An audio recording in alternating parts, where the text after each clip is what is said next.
ফাল্গুন মাসে কৃষ্ণপক্ষের চতুর্দশী, যখন অন্ধকারের একটি রাত্রি, চাঁদ প্রায় লিপ্ত এবং পরিবেশ পুরো নিস্তব্ধ, যখন লক্ষ লক্ষ মানুষ উপবাসে রত, রাত জাগতে রত, ধ্যানে মগ্ন, তখন কারোর না কারোর মনের মধ্যে একটা প্রশ্ন তৈরি হয়, এগুলো কি ধর্মীয় আচরণ কেবলমাত্র, না এর পেছনে রয়েছে একটা গভীর রহস্য? হতে পারে মহাজাগতিক, আধ্যাত্মিক ও গভীর পুরাণ রহস্য। চলুন এই পুরাণ আলোকের মধ্যে দিয়ে এই মহাশিবরাত্রির রহস্য উদ্ঘাটন করা যাক। শিব পুরাণ ও স্কন্দ পুরাণে বর্ণিত রয়েছে, মহাশিবরাত্রি হলো শিব ও পার্বতীর একটা বিবাহ রাত্রি। যখন দক্ষ যজ্ঞের সতী দেহ ত্যাগ করেন, তখন শিব সম্পূর্ণভাবে বিশ্ববিমুখ হয়ে তপস্যায় লীন হয়ে যান। তখন পৃথিবীর বুকে অসুরদের অত্যাচার বাড়তে থাকে। তখন দেবতারা কোনো উপায় না দেখতে পেয়ে ব্রহ্মার কাছে গিয়ে প্রার্থনা করেন। ব্রহ্মা তখন বলেন, শিব ও শক্তির পূর্ণ মিলন ছাড়া এই সৃষ্টির ভারসাম্য ফিরে আসবে না। তখন হিমালয়ের কন্যা রূপে সতী পুনর্জন্ম লাভ করে পার্বতী রূপে। বছরের পর বছর অনাহারে অচঞ্চল ধ্যানে সন্তুষ্ট হন শিব। আর এই চতুর্দশী রাত্রিতে তাদের বিবাহ কিন্তু সুসম্পন্ন হয়। শিব হলো চৈতন্যের প্রতীক, আর পার্বতী হলো শক্তির প্রতীক, আর তাদের মিলনে এই সৃষ্টি শক্তির জাগরণ ঘটে। আর এই কারণে ভক্তরা বিবাহ সুখ ও আধ্যাত্মিক ঐক্যের প্রার্থনা করেন। আবার লিঙ্গ পুরাণে অসাধারণ একটা কাহিনী রয়েছে। একদিন ব্রহ্মা ও বিষ্ণু তর্কে লিপ্ত হন। তাদের মধ্যে প্রশ্নটা ছিল, কে শ্রেষ্ঠ? হঠাৎ আকাশ থেকে ভেসে আসলো একটা অগ্নিস্তম্ভ। বিষ্ণু বরাহ রূপে নিচে চলে যান, আর ব্রহ্মা হংস রূপে উপরে উড়ে যান। কিন্তু দুজনের মধ্যে কেউ কোনো সীমানা খুঁজে পান না। তখন অগ্নিস্তম্ভ থেকে শিবের আবির্ভাব হয়। তখন তিনি বললেন, আমি অনাদি অনন্ত নিরাকার ব্রহ্ম। শিবলিঙ্গ কোনো মানবাকৃতি নয়, এটি অসীম ব্রহ্মের প্রতীক। আর এই মহাশিবরাত্রি সেই অনন্ত সত্যের স্মরণ।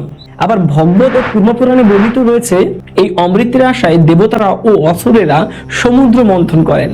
প্রথমেই উঠে আসে সেটা হলো ভয়ঙ্কর বিষ, যাকে হলাহল বলা হয়। বিশ্ব তখন ধ্বংসের মুখে, আর সেই সময় দেবতারা শিবের শরণাপন্ন হন, আর শিব বিশ্ব রক্ষার্থে সেই বিষ পান করেন।